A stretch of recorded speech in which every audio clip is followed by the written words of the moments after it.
NBC News, avec sa correspondante nationale Morgan Chesky en Utah, MSNBC, avec son correspondant d'investigation Mark Santia à New York, sont rejoints par Rob Demeaux, analyste en sécurité nationale et en renseignement pour MSNBC et ancien agent du FBI, ainsi que par Kush Kadori, rédacteur senior pour Politico et ancien procureur fédéral.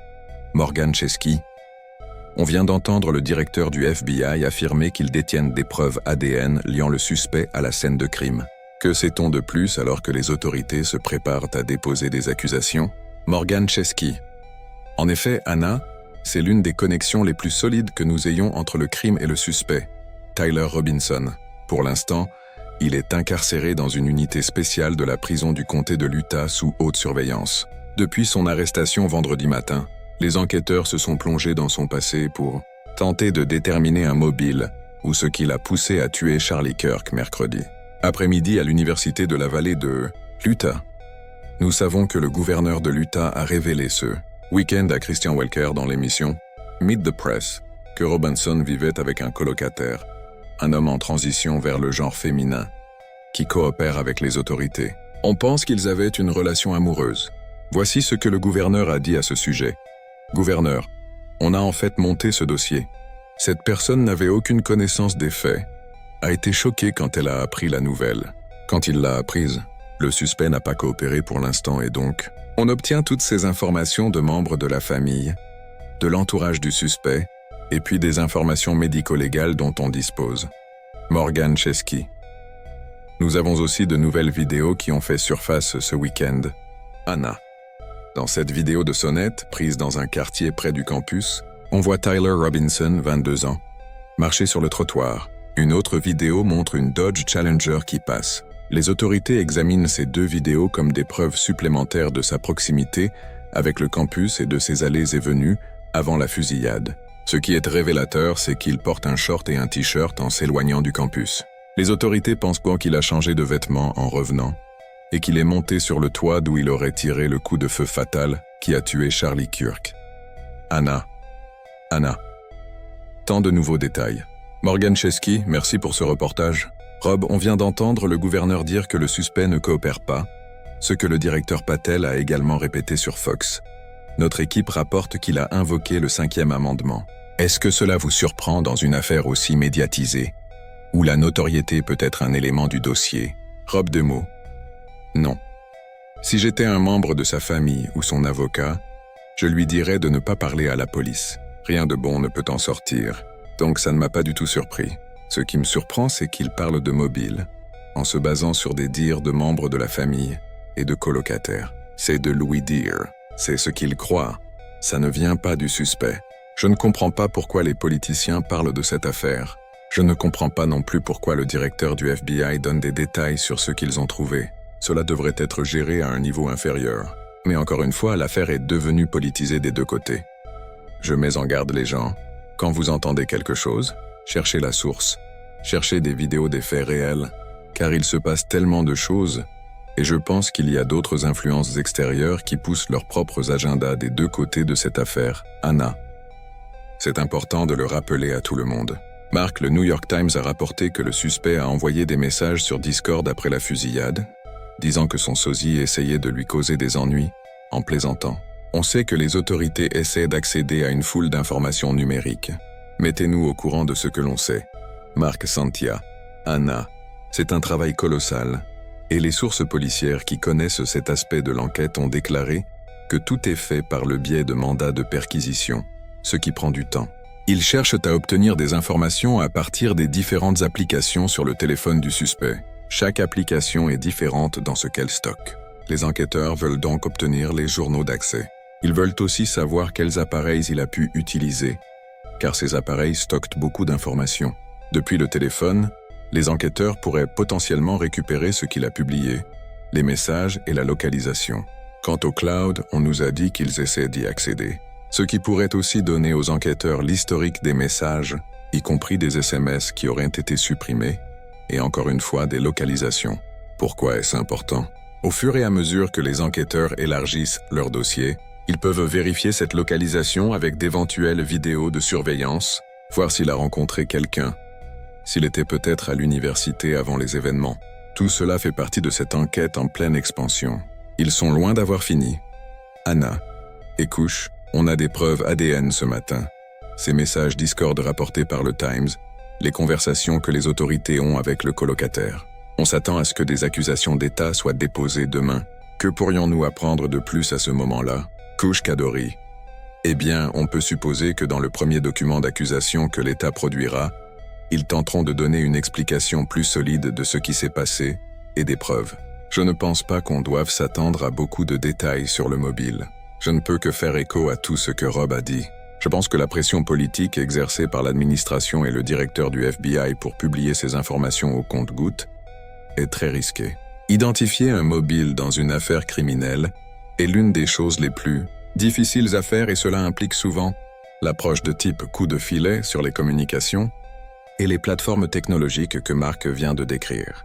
Et je trouve vraiment inutile et très étrange, pour être honnête, que le directeur du FBI annonce des développements d'enquête sur une chaîne d'information du matin sur Fox. Cela ne donne pas l'impression d'une enquête conçue pour satisfaire le pays tout entier ou qui s'adresse au pays tout entier et à ses préoccupations. Je conseillerais donc à tout le monde de prendre tout ce que nous entendons pour l'instant avec une grande prudence. Mais tout cela fait partie d'un processus progressif pour essayer de reconstituer cette image. Et le gouverneur Cox a abordé l'aspect culture des mèmes de ce meurtre. Regardons ça. Gouverneur, des amis ont confirmé qu'il y avait une sorte d'internet sombre et profond. La culture de Reddit et ces autres endroits sombres de l'internet où cette personne allait en profondeur. Et vous avez vu ça sur les douilles. Je veux dire, je n'avais aucune idée de la signification de beaucoup de ces inscriptions, mais elles sont certainement la mémification qui se produit dans notre société aujourd'hui.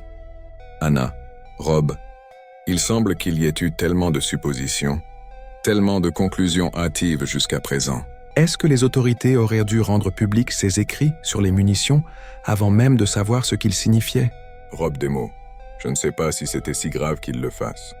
Vous savez, au début, quand ils examinent ça, on a vu ça pour la première fois lors de la fusillade dans l'église avec la vidéo et des choses comme ça. Je ne pense pas que les écrits sur les douilles signifient autant que les gens le disent. C'est le problème. Ça peut être interprété de deux manières différentes pour les deux côtés. Certains sont des mèmes de jeux vidéo. Les flèches vers le haut et vers le bas sont des éléments de jeu. Certains sont des choses fascistes. Mais encore une fois, on ne sait pas vraiment ce qu'ils signifient tant qu'on n'a pas parlé à la personne qui les a mis là. Mais on peut faire des suppositions. On peut le prendre pour notre camp et dire que ça veut dire tout ça. J'ai vu tellement de choses fausses. J'ai vu des photos de douilles, le dessous de douilles qui ne sont même pas les bonnes, disant que TNR, qui est un fabricant de munitions, signifie trans quelque chose. C'est faux. C'est juste le fabricant des munitions, et ce n'était même pas la bonne munition. Donc tout le monde prend son camp et fait en sorte que ça corresponde à ce qu'il a, Anna. Mark, parlons plus du rôle du directeur du FBI et à quel point il a été présent publiquement. La Maison-Blanche l'a félicité pour le travail qu'il fait, mais NBC News rapporte qu'il y a de la frustration au sein de l'agence quant à la façon dont il a géré ce travail et cette enquête, ainsi que ses interactions ou, je suppose, ses commentaires concernant la participation de la police locale à l'enquête. Que sait-on de ce désaccord et que dit le directeur du FBI? Mark Santia.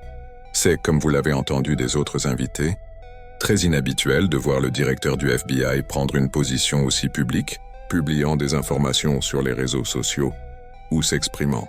Il y a toujours des philosophies différentes en matière d'enquête. Et historiquement, on a vu les autorités locales et le FBI s'affronter. Dans cette enquête en particulier, il s'agissait des photos. Rappelez-vous, nous travaillions ensemble et la police locale a dit « Nous avons des photos, nous allons attendre pour les publier. » Pourquoi? Parce qu'ils voulaient essayer des technologies de reconnaissance faciale, voir s'ils pouvaient obtenir une identité sans alerter le suspect. Donc ils ont été un peu lents à les publier.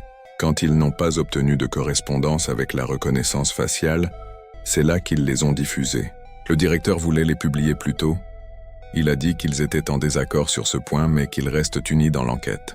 Il en a parlé ce matin. Écoutons. Directeur Patel. Les autorités locales ont été fantastiques. J'ai pris la décision de chercher tant de ressources et d'obtenir l'information pour moi-même était de la plus haute priorité. Les photos ont été produites. Elles n'ont simplement pas été produites dans un délai que je considérais approprié pour une enquête de cette ampleur. Alors, je suis intervenu et j'ai accéléré ce processus. Marc Santia. Encore une fois, la police locale voulait prendre son temps. Elle voulait essayer la technologie de reconnaissance faciale. Et vous venez d'entendre le directeur Patel dire qu'il a mis la pression.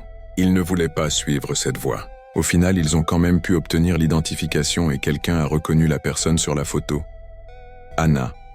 On dirait aussi qu'il se félicite dans cet extrait. Et le rôle très actif du directeur du FBI est vraiment intéressant en raison de la dimension personnelle de l'affaire pour lui, étant donné sa relation avec Charlie Kirk. Est-ce que cela rendra la poursuite finale plus solide, ou est-ce que c'est quelque chose que les avocats de la défense pourront exploiter? Kushkadori. Je pense que ce n'est pas utile dans ce contexte. Je ne suis pas sûr à quel point cela pourrait être une défense juridique dans un tribunal, mais je ne pense pas que ce soit utile pour quelqu'un qui a un investissement aussi personnel, d'être aussi impliqué et de distribuer des mises à jour en temps réel. Je veux juste prendre un peu de recul ici, car on parle de Kash Patel. L'une des choses dont nous avons beaucoup parlé cette année, c'est à quel point il a joué un rôle déterminant dans la promotion des théories du complot autour de Jeffrey Epstein. Des théories du complot qu'il s'est retrouvé à devoir démentir lui-même. C'est donc quelqu'un qui n'est pas très doué pour traiter des informations complexes en temps réel. Et ce n'est pas quelqu'un à qui je ferais particulièrement confiance dans cette position. Je ne pense pas qu'il aurait dû être nommé à ce poste en premier lieu. Je pense qu'il est complètement dépassé. Et c'est juste le dernier exemple en date. Il n'a aucune expérience dans la gestion d'une enquête qui s'apparente à quelque chose comme ça. Et je pense que nous avons vu ce manque d'expérience pleinement affiché encore et encore depuis ce tragique événement. Donc, je pense que son implication n'a pas été particulièrement utile dans l'ensemble, et je pense que ses commentaires publics et son implication publique n'ont pas non plus été utiles dans l'ensemble.